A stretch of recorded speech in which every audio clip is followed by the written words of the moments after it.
Tony Robbins demande aux personnes dans la salle de réfléchir aux problèmes que nous croyons sans issue et que l'on n'ose pas affronter. Ensuite, de poser la main sur la poitrine, de fermer les yeux et de visualiser ce qui nous chagrine, ce qui nous afflige.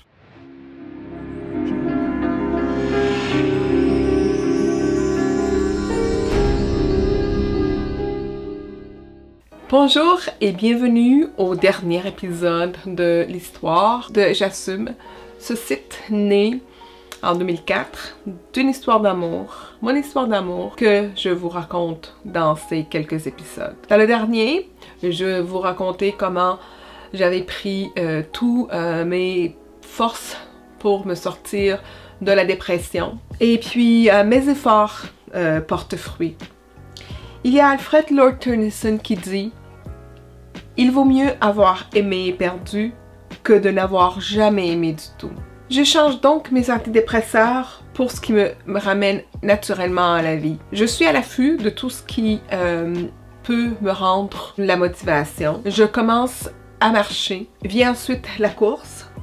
Un premier kilomètre, 5. Et puis un jour, je réalise que mon corps a résisté aux 10 km. Je me lève avec plus d'énergie et je perds 5, 10 et 15 livres. Je me présente à des conférences sur la motivation. Je lis sur la motivation.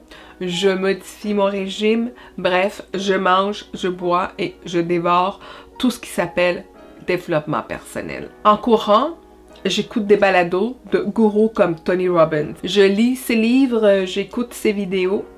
Et au milieu de mon pèlerinage vers la guérison, j'apprends à la radio qu'il sera à Montréal. Impossible de ne pas y aller. Tony Robbins est un conférencier américain très ferré dans le développement personnel. Il est considéré comme l'un des meilleurs au monde. Ses séances, voire ses shows, sont spectaculaires, au vrai sens du mot. Donc, nous arrivons à 6 h du matin pour être certains d'avoir des bonnes places dans la première rangée. Et dans l'immense place du Palais de Congrès à Montréal, baigne déjà une énergie contagieuse et positive. Avec sa taille colossale, la voix de Tony Robbins percute. Il est charismatique et très drôle. Le clou du spectacle est à la fin. Et c'est aussi au moment où la douleur de la perte de mucil se métamorphose. Tony Robbins demande aux personnes dans la salle de réfléchir aux problèmes que nous croyons sans issue et que l'on n'ose pas affronter. Ensuite, de poser la main sur la poitrine, de fermer les yeux et de visualiser ce qui nous chagrine, ce qui nous afflige et de remercier, d'être reconnaissant. Avec sa voix, il nous guide et dans mon obscurité, je me laisse absorber par les beaux souvenirs de ma vie, ceux qui aujourd'hui me font souffrir. Et je suis reconnaissante d'avoir vécu ces moments. Cette réflexion intense dure quelques minutes et j'ouvre les yeux pour réaliser que je ne suis pas la seule à pleurer. Ce que je comprends à cet instant, c'est que je dois mettre de côté mon incompréhension, ma colère et ma tristesse, que tu ne sois plus là. Et je suis reconnaissante qu'aujourd'hui, grâce à toi, je chéris ces bons moments. Donc voilà, c'est un peu mon cheminement depuis déjà 4 ans. S'il y a un conseil à vous donner, c'est de prendre le temps qui est nécessaire pour la guérison.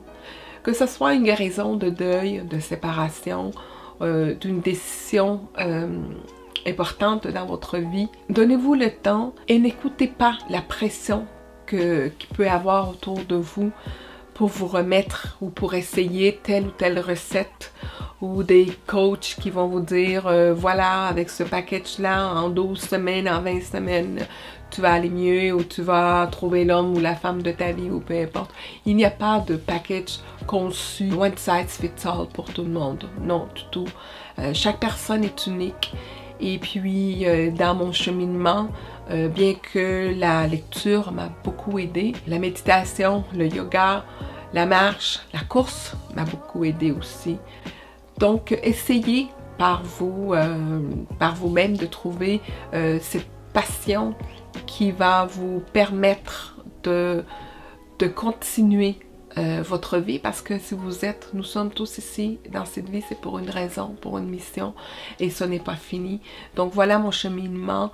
Je vous encourage fortement à continuer et à trouver, comme je disais plus tôt, une passion, la peinture, l'écriture, le bénévolat, d'aider les autres, de donner un des sentiments qui se multiplie quand on le donne, c'est bien l'amour, on en donne et on reçoit. Merci et j'espère que vous avez apprécié ces capsules de la petite histoire de Jasum. Il y a un article dans le journal La Presse qui parle de cette dame qui, après un deuil, a suivi un cours d'entraîneur personnel.